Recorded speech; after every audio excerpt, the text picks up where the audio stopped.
Hello everyone. Today we will start new chapter of political and social life, chapter 5 Panchayati Raj. So let's begin the chapter. इस figure 1 में अरुण का village बताया गया है. अरुण ने अपना विलेज छोड़ दिया था क्योंकि वहाँ पर बेसिक फैसिलिटीज़ भी नहीं थी. वो जाके टाउन में सेटल हो गया था. लेकिन बहुत सालों के बाद जब वो वापस अपने गांव गया तो उसने देखा उसका गांव पूरा चेंज हो चुका है. वहाँ पर प्राइमरी स्कूल बन चुका है जिसमें बहुत ही अच्छी बाउंड्री वॉल बनी हुई है, अच्छा सा प्ले ग्राउंड है, विलेजर्स को फ्रेश वाटर मिल रहा है, पक्का रोड बन गया है, इलेक्ट्रिसिटी अवेलेबिलिटी हो गई है. और ये सब हुआ उसने जब गांव छोड़ दिया उसके बाद. सो वो ये सब देख के बहुत ही खुश हुआ चेंजेस देखकर. तो इस इमेज को देखकर आपको क्या समझ में आया? क्या रीज़न हो सकता है चेंज के पीछे? क्या कुछ लोगों ने या कुछ ऑर्गेनाइजेशन ने कोशिश की उसे चेंज करने की? ये कैसे हो पाया ये सब? ओके, सो एक गवर्नमेंट होती है, गवर्नमेंट की वजह से या एक ऑर्गेनाइजेशन है ये जिनकी वजह से सारे चेंजेस पॉसिबल हो पाए हैं. Now let's find out. Bhila एक ट्राइबल ग्रुप को बिलोंग करता है. वो चाहता है कि वो एक स्कूल बनाए.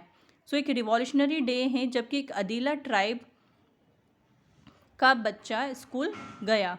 भीला जो था वो एक पहला स्टूडेंट था जो एजुकेटेड हुआ ट्राइबल ग्रुप से, और अब वो चाहता है कि वो स्कूल बनाए उसके ट्राइब के लिए. सो वो चाहता है कि वो स्कूल को अकेले रन करे, तो लेकिन उसे कोई आइडिया नहीं है कि कैसे उसे हैंडल करना इतने सारे बच्चों को जो कि डिफरेंट एज ग्रुप के होते हैं. सो क्या उसके वो प्रोग्रेस कर पाएगा?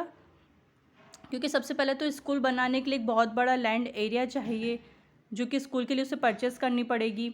लैंड जो है वो सराउंडेड होना चाहिए, ब्रिक वॉल से बाउंड्री होनी चाहिए. लेकिन उसके अंदर कोई रूम्स नहीं बने हुए थे जो कि उसने लैंड खरीदी थी. उसे स्कूल के बारे में कोई इन्फॉर्मेशन नहीं थी कि कैसे चिल्ड्रन को बताना है कि क्या ये जो नियर बाय ट्राइब के उसके पीपल थे उन लोगों को बताना है कि मैंने स्कूल ओपन किया है, चिल्ड्रन का इनरोलमेंट करना है. कोई एडल्ट उसमें और इन्वॉल्व नहीं था भीला के अलावा.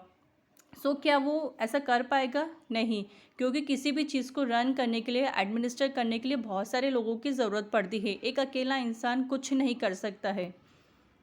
ओके, अब इंडिया जो है वो ह्यूज नेशन है जिसमें बहुत सारे लोग रहते हैं, डाइवर्स बैकग्राउंड के, रिलीजन के, जोग्राफिकल एरियाज़ के. बहुत सारे लोग हैं जिनका बैकग्राउंड सिमिलर नहीं है, किसी के रिलीजन सिमिलर नहीं है. सो इंडिया को मैनेज कोई एक अकेला इंसान नहीं कर सकता है. उसके लिए डिवीज़न ज़रूरी है, तभी वो अच्छे से इफेक्टिवली एडमिनिस्टर हो पाता है. सो इंडिया को डिवाइड किया गया स्टेट्स और यूनियन टेरिटरीज़ में. ये तो आप सब लोगों को पता है कि 28 स्टेट्स एंड 9 यूनियन टेरिटरीज़ हैं इंडिया के अंदर. अब स्टेट को फिर डिवाइड किया गया डिस्ट्रिक्ट्स में. There are many cities and villages in a state to address their local problems effectively. अब एक स्टेट के अंदर बहुत सारे सिटीज़ और विलेजेस होते हैं जहाँ की लोकल प्रॉब्लम्स भी होती है. सो डिस्ट्रिक्ट्स को, जो डिस्ट्रिक्ट्स बनी है वो स्टेट से ही बनी है. District constitute several cities, towns and villages. तो स्टेट के अंदर फिर डिस्ट्रिक्ट आती है, डिस्ट्रिक्ट्स के अंदर फिर बहुत सारे सिटीज़ एंड टाउन्स, विलेजेस आते हैं. सिटीज़, टाउन्स और विलेजेस जो है वो स्मॉलेस्ट यूनिट है जहाँ पर लोग रहते हैं. बहुत सारी सिटीज़, टाउन्स और विलेजेस जो हैं वो डिस्ट्रिक्ट के अंदर आते हैं. Okay, now let's no more India and it's administrative division. Administration का मतलब होता है कि एक जगह को मैनेज करना. किस तरह से आप मैनेज करते हो उस वर्ड को हम कहते हैं एडमिनिस्ट्रेशन. तो किसी भी प्लेस को एफिशिएंटली रन करने के लिए बहुत ज़रूरी कि उसे एफिशिएंटली एडमिनिस्टर किया जाए. अभी हम लोगों ने एनालाइज किया कि कैसे कि स्कूल में अगर क्लासरूम्स नहीं है, क्लास डिवीजन नहीं है, कोई क्लास का हेड नहीं है, तो क्या वो अच्छे से प्रॉपरली फंक्शन कर पाएगा? नहीं. स्कूल को नीड होती है कि वहाँ पर प्रॉपर डिवीजन हो चिल्ड्रन का, अप्रोप्रिएट क्लासेस हों कि ये क्लास 1 के स्टूडेंट है, क्लास 2 के हैं, क्लास 3 के हैं. सपोज़ कि आप सबको एक ही क्लास में बिठा दिया जाए जिसमें 6 के स्टूडेंट भी है, 7th के भी, 8th के भी, तो क्या वो अच्छे से रन कर पाएगी? नहीं ना. And one person can not handle all the classes at once. एक अकेला पर्सन सारी क्लासेस तो हैंडल नहीं कर सकता है. सो उसके लिए बहुत सारे टीचर्स की नीड होती है, हेड ऑफ द क्लासेस की नीड होती है ताकि उसे एफिशिएंटली मैनेज किया जाए. तो स्कूल में इस comparison is small in comparison to a nation. एक स्कूल तो बहुत छोटी चीज़ है नेशन की कंपेयर करें, हम नेशन तो कितना बड़ा है हमारा इंडिया, स्कूल तो एक छोटी सी चीज़ है, अगर उसको भी एक अकेला इंसान हैंडल नहीं कर सकता है तो इमेजिन कीजिए इतने बड़े इंडिया को अकेला इंसान कैसे मैनेज करेगा। इसीलिए इंडिया को इतने सारे डिविजन्स में डिवाइड किया गया है। इंडिया ह्यूज कंट्री है, फुल ऑफ डाइवर्सिटी है यहाँ पर।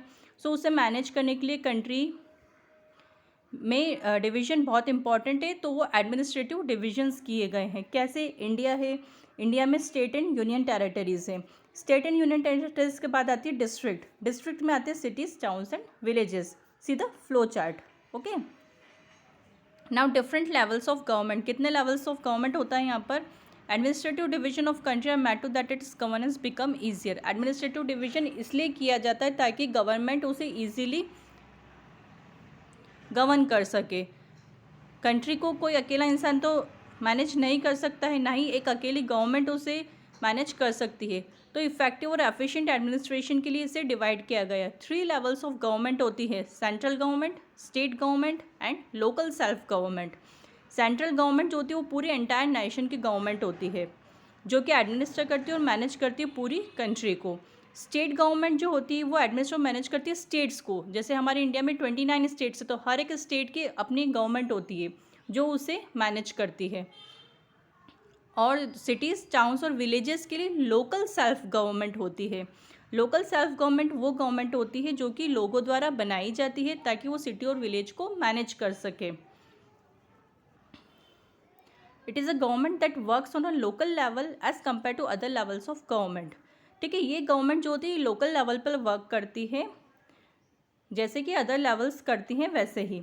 Urban setup that is in cities and town, Nagar Palika formed. जो अर्बन सेटअप है, अर्बन एरियाज जो होते हैं जैसे कि सिटीज़ है, टाउन्स है, वहाँ पर नगर पालिका बनाई जाती है। विलेजेस में विलेज लोकल गवर्नमेंट बनाई जाती है जिसे हम कहते हैं पंचायती राज। ओके, हम इसे डिटेल में आगे पढ़ते हैं। ये मोहनदास करमचंद गांधी का आइडिया ऑफ विलेज स्वराज बताया गया है, जिसमें उनका आइडिया क्या था विलेज स्वराज को लेके। स्वराज का मतलब होता है सेल्फ रूल। ओके, मीन्स अपने आप रूल करना। तो उनका आइडिया ये था कि यहाँ पर कंप्लीट रिपब्लिक, कंप्लीट इंडिपेंडेंस होनी चाहिए अपने नेबर जो है, मीन्स विलेज नेबर भी होते हैं तो भी उनसे हमारी इंडिपेंडेंस होनी चाहिए। वो चाहते थे कि सभी विलेज में फर्स्ट कंसर्न ये होना चाहिए कि वो अपना फूड क्रॉप्स खुद ग्रो करें, उनके पास खुद का कॉटन होना चाहिए क्लॉथ बनाने के लिए, रिजर्व कैटल होनी चाहिए उनके पास, रिक्रिएशन और प्लेग्राउंड होना चाहिए एडल्ट्स एंड चिल्ड्रन के लिए, मोर लैंड अवेलेबिलिटी होनी चाहिए तो ताकि वो यहाँ पर यूज़फुल मनी क्रॉप्स ग्रो कर सके, जैसे कि गांजा, टोबैको, ओपियम एंड लाइक।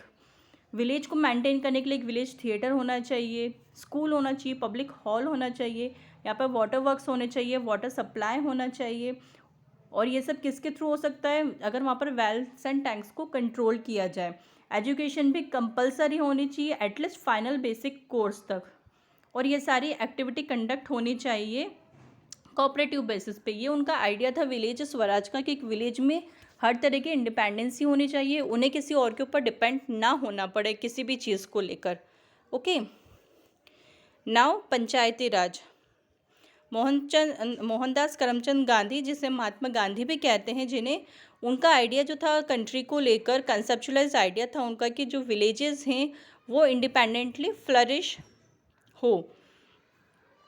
उनका आइडिया था विलेज स्वराज। स्वराज का मतलब होता है सेल्फ रूल। ओके,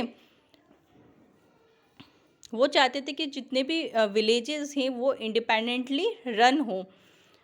उनके इस आइडिया से इंस्पायर हो कि लोकल सेल्फ गवर्नमेंट का फॉर्मेशन हुआ विलेजेस में, जिसे हम कहते हैं पंचायती राज। पंचायती राज जो होता है वो लोकल सेल्फ गवर्नमेंट होती है जो कि बनाई जाती है विलेज के पीपल्स के थ्रू, जो कि फिर मैनेजमेंट और एडमिनिस्ट्रेशन करते हैं विलेजेस का।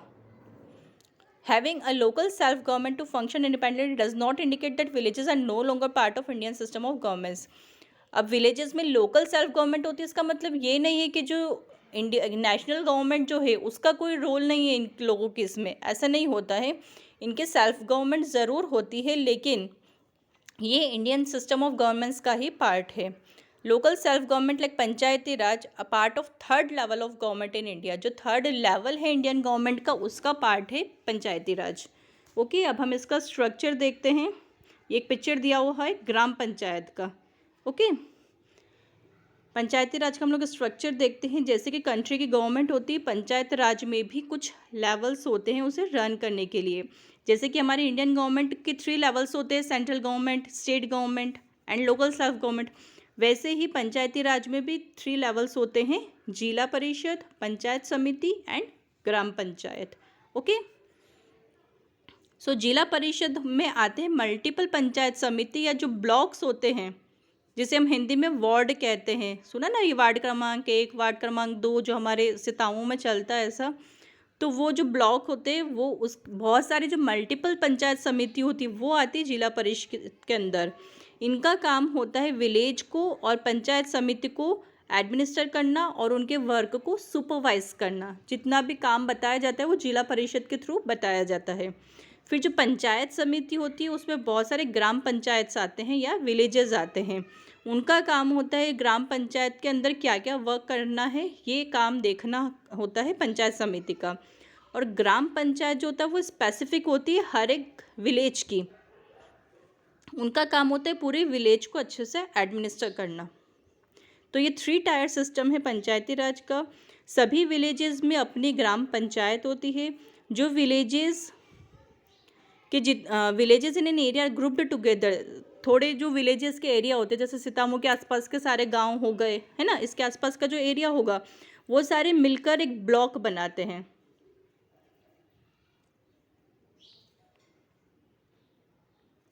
ये ब्लॉक्स एडमिनिस्टर होते हैं ब्लॉक समिति के थ्रू या पंचायत समिति के थ्रू।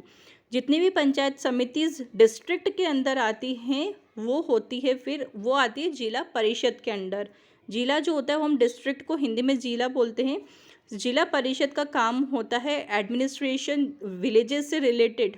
डिस्ट्रिक्ट के अंदर जितने भी विलेजेस आ रहे हैं उनसे रिलेटेड जितना भी एडमिनिस्ट्रेशन वर्क होता है वो जिला परिषद के अंडर आता है। ओके, नाउ विलेज पंचायत, ये ग्राम सभा का पिक्चर दिया हुआ है। ग्राम सभा एक असेंबली होती है विलेज पीपल की। जितने भी एडल्ट होते हैं विलेजेस के वो सारे मेंबर्स होते हैं ग्राम सभा के। टोटल वोटर्स जो होते हैं वो लिस्टेड होते हैं विलेज, जितने भी विलेज के अंदर टोटल वोटर्स होते हैं वो लोग मिलकर ग्राम सभा बनाते हैं। फिर जो पंचायत का रिप्रेजेंटेटिव होता है उन्हें इलेक्ट करते हैं ग्राम सभा के मेंबर्स। सो इनका एक वाइटल रोल प्ले करते हैं ये लोग कि ग्राम पंचायत का मेंबर कौन बनेगा उसको इंडिकेट करने का काम होता है ग्राम सभा का। They keep a check on the activities of Gram Panchayat and influence their decisions for the welfare of the village. वो लोग देखते हैं कि ग्राम पंचायत कैसे एक्टिविटीज़ कर रही हैं और उनके कौन से डिसीजन विलेज के वेलफेयर के लिए बन रहे हैं। नाउ ग्राम पंचायत, सभी विलेज में ग्राम पंचायत होती है। सो जो मेंबर होते हैं ग्राम पंचायत के उन्हें कौन इलेक्ट करता है, ग्राम सभा के मेंबर्स, और ये होता है हर 5 ईयर्स में, 5 साल में। सभी विलेज पंचायत को फिर डिवाइड किया जाता है स्मॉलर एरियाज़ में, जिसे हमने नाम दिया है ward. People in each ward elect the representative known as panch. जितने भी लोग वार्ड के होते हैं वो अपना एक रिप्रेजेंटेटिव चूज़ करते हैं और उसे नाम देते हैं पंच। जितने भी पंच होते हैं डिफरेंट वार्ड्स के, सब लोग मिलके अपना एक हेड इलेक्ट करते हैं। जो हेड होता है उसको हम कहते हैं फिर सरपंच। सरपंच और सारे पंच मिलके ग्राम पंचायत बनाते हैं। सरपंच जो होता है वो पंचायत का हेड होता है। Sarpanch is the head of the panchayat. Okay, he और शी, लड़का भी हो सकता है लड़की भी हो सकती है। ओके, तो उनका काम होता है सारी मीटिंग्स को प्रिसाइड करना। ग्राम पंचायत से रिलेटेड जितनी भी मीटिंग्स होती है वो लोग ऑर्गेनाइज करते हैं। उन मीटिंग्स को हम लोग कहते हैं फिर सभा। पंचायत मेंबर्स और सरपंच लोकल प्रॉब्लम्स को सुनते हैं, लोगों की क्या विलेजेस की नीड है उसके ऊपर डिस्कशन होता है, फिर एक सॉल्यूशन वो लोग निकालते हैं। फिर उनका जब टाइम पीरियड ख़त्म हो जाता है तो फिर से इलेक्शन होते हैं और लोग फिर से अपना एक रिप्रेजेंटेटिव चूज़ करते हैं। रोल क्या है ग्राम पंचायत का? ग्राम पंचायत रिस्पॉन्सिबल होती है एडमिनिस्ट्रेशन के लिए और जितने भी लोकल गवर्निंग इश्यूज़ होते हैं विलेजेस में उन्हें हैंडल करना। कुछ इंपॉर्टेंट फंक्शंस बताए गए हैं ग्राम पंचायत के, जैसे कि विलेज रिसोर्सेज जो होते हैं, वाटर रिसोर्स हुआ, रोड्स हुआ, स्कूल फैसिलिटीज़ हुई, ड्रेनेज सिस्टम हुए या और जितनी भी फैसिलिटीज़ होती है सबको चेक करना, उनका रिकॉर्ड रखना कि क्या कंडीशन है, कंस्ट्रक्ट करना, मेंटेन करना और रिपेयर करना जितने भी विलेज रिसोर्सेज बताएगा। जैसे रोड्स अगर डैमेज हो रही तो उन्हें रिपेयर करवाना, वाटर फैसिलिटीज़ नहीं प्रोवाइड हो रही थी उसको देखना, है ना। फिर विलेजर्स को ड्रिंकिंग वाटर क्लीन मिल रहा है या नहीं, हेल्थ फैसिलिटीज़ इंश्योर करवाना कि डॉक्टर्स हैं, हॉस्पिटल्स हैं, मेडिसिन है, ये सारी अवेलेबिलिटी हो रही है नहीं, लोगों को प्रॉपर ट्रीटमेंट मिल रहा है कि नहीं। फिर कितने बर्थ हुए विलेज में, कितने डेथ हुई उसको मेंटेन करना, उनके रिकॉर्ड्स रखना, प्रॉपर एजुकेशन मिल रही है कि नहीं बच्चों को वो देखना, एजुकेशनल और जो फार्मर्स होते हैं उन लोगों को एग्रीकल्चर में हेल्प करना, उन्हें एजुकेट करना, लोकल टैक्स लगाना लोगों के ऊपर, विलेजर्स के ऊपर टैक्स भी लगाया जाता है, वहाँ से मनी कलेक्ट करना टाइम टू टाइम। फिर कम्युनिटी सेंटर्स बनाना, प्रमोट कोऑपरेटिव सोसाइटीज़, इरिगेशन के लिए, फार्मिंग के लिए जो कोऑपरेटिव सोसाइटीज़ बनाई जाती हैं, मेलाज लगाना, प्रॉपर एग्जीक्यूट करना कि डिफरेंट एम्प्लॉयमेंट स्कीम्स जो गवर्नमेंट की आती है विलेजेस को लेके, वो लोग बहुत सारी स्कीम्स निकालती गवर्नमेंट, वो बताना, ग्राम सभा मीटिंग्स होल्ड करना और प्लान्स बनाना कि कैसे विलेज का और डेवलपमेंट हो। अभी इसमें नीचे चार्ट में बताई गई पावर बताई गई विलेज पंचायत की, वो लोग राशन कार्ड प्रोवाइड करते हैं, बर्थ डेथ सर्टिफिकेट प्रोवाइड करते हैं, ईबीसी सर्टिफिकेट प्रोवाइड करते हैं, एजुकेशन के लिए सर्टिफिकेट देते हैं डोमिसाइल का, और कैरेक्टर सर्टिफिकेट भी दिया जाता है। अब इसमें सारे रोल्स बताए गए हैं शॉर्ट में। देन फंड कहाँ से मिलता है ग्राम पंचायत को वर्क करने के लिए? ग्राम पंचायत रिस्पॉन्सिबल होती है कि उसे पूरा विलेज अच्छे से एडमिनिस्टर करना है, तो उसे इफेक्टिवली फंक्शन करने के लिए उन्हें फंड की ज़रूरत पड़ती है। कोई भी चीज़ चलानी है तो पैसा तो पहले चाहिए रहता है, तो उन्हें पैसा कहाँ से मिलता है कि ग्राम पंचायत जब टैक्स लगाती है विलेजर्स के ऊपर तो वहाँ से उन्हें पैसा मिलता है। फिर गवर्नमेंट भी बहुत सारे स्कीम्स लेकर आती है जिससे कि ग्राम पंचायत अच्छे से असिस्ट हो। ग्राम पंचायत को फंड मिलता है जिला परिषद से भी, सो ये सारे फंड से फिर वो लोग सोशल और कम्युनिटी वर्क करते हैं। Then rural administrative and public services, जो विलेज है वो कंप्लीट यूनिट है अपने आप में, सो उसका अपना एक सिस्टम भी होता है जहाँ पे वो नीड और बेसिक नेसेसिटीज़ जो होती है लोगों की उसे वो लोग फुलफ़िल करते हैं। अब क्या क्या फैसिलिटीज़ सर्विसेज प्रोवाइड की जाती है रूरल एरियाज़ में पब्लिक के लिए? हेल्थ सर्विस है, एडमिनिस्ट्रेटिव सर्विस है, एजुकेशनल सर्विस है, बैंकिंग सर्विस है, पोस्टल सर्विसेज है, ये सारी पब्लिक सर्विसेज प्रोवाइड की जाती है गवर्नमेंट के थ्रू। तो ये सारी इंपॉर्टेंट फैसिलिटीज़ एंड सर्विसेज जो हैं वो एडमिनिस्ट्रेटिव सर्विस का एक इम्पॉर्टेंट पार्ट है। किसी भी टाइप का डिस्प्यूट होता है या प्रॉब्लम होती है लोगों के बीच में तो फिर वो ग्राम पंचायत काम करती है उसके ऊपर। ऐसा ये ग्राम पंचायत का सर्विस है कि वो लोकल एडमिनिस्ट्रेटिव प्रॉब्लम्स जो होती है लोगों की, बहुत सारे अलग अलग तरह के डिस्प्यूट्स होते हैं, जैसे कि एक एग्जांपल दिया है गंगाराम का। वो पटीदार विलेज में रहते हैं अपनी फैमिली के साथ, उनके 4 सन और 1 डॉटर हैं। उनके पास एक ह्यूज पीस है लैंड का जिसका उन्होंने मेजरमेंट किया तो 15 एकड़ ज़मीन है उनके पास। उन्होंने डिसाइड किया कि वो डिवाइड कर देंगे सबके बीच में इक्वली, मतलब 5 बच्चे हैं, 4 लड़के और 1 लड़की, तो उनका ऐसा सोचना था कि पाँचों बच्चों के बीच में इक्वली ज़मीन को डिवाइड कर दूंगा। लेकिन Gangaram small boundary he made small boundary to mark the share for each of his son, लेकिन जल्दी ही उनकी डेथ हो गई। और फिर जो उनकी तो डेथ हो गई लेकिन जो बच्चे थे उनके बीच में कॉन्फ्लिक्ट्स आ गए ज़मीन को लेकर, वो लोगों में लड़ाई शुरू हो गई कि किसको कितनी ज़मीन मिलनी चाहिए। सभी लोगों ने क्लेम कर दिया कि हमें बिगेस्ट शेयर मिलना चाहिए। अब गंगाराम तो है नहीं तो उनको कौन उनको क्लैरिफाई करेगा कौन सच बोल रहा है कौन झूठ बोल रहा है। तो इस टाइप के जो आर्ग्यूमेंट्स होते हैं, लोगों के जो घर के झगड़े होते हैं, डिस्प्यूट्स होते हैं, उन्हें कौन सुलझाता है? ये काम होता है ग्राम पंचायत का। ओके, नाउ रूरल एडमिनिस्ट्रेशन, जो रूरल एरियाज़ होते हैं या विलेजेस होते हैं वहाँ पर एडमिनिस्ट्रेशन की बहुत ज़्यादा नीड होती हैं, जैसे कि सिटीज़ में भी होती हैं। जहाँ पर बहुत सारे लोग रहते हैं वहाँ पर कॉन्फ्लिक्ट्स तो आना नेचुरल है। जब कॉन्फ्लिक्ट्स बिग लेवल पर पहुँच जाते तो फिर वो बन जाते हैं डिस्प्यूट्स, छोटे छोटे झगड़े बड़े हो जाते हैं फिर। तो ऐसे ही कॉन्फ्लिक्ट्स और इश्यूज़ को कौन हैंडल करता है? ग्राम पंचायत हैंडल करती है। और कुछ इश्यूज़ को पुलिस भी हेल्प करती है, पुलिस स्टेशन में भी जाते हैं लोग अपने इश्यूज़ को सॉल्व आउट करने के लिए। Police station is assigned an area that comes under its control. Officers जो होते हैं वो रिस्पॉन्सिबल होते हैं कि वो पीस लॉ एंड ऑर्डर को इंश्योर करें, कि वो उन्हें लॉ एंड ऑर्डर मेंटेन करके रखना है, लोगों में शांति बनाए रखें, ये काम पुलिस का भी होता है। तो जो पीपल उस एरिया में रहते हैं वो लोग पुलिस के पास जाते हैं, जैसे किसी की चोरी हो गई, किसी का एक्सीडेंट हो गया या और भी कुछ टाइप के डिस्प्यूट्स होते हैं, वो लोग रिपोर्ट फाइल करते हैं। पुलिस वेरीफाई करते हैं फैक्ट्स को, उन लोगों के सुनते हैं, फिर इन्वेस्टिगेट करते हैं मैटर को, और फिर उसके बाद वो लोग सूटेबल एक्शन लेते हैं।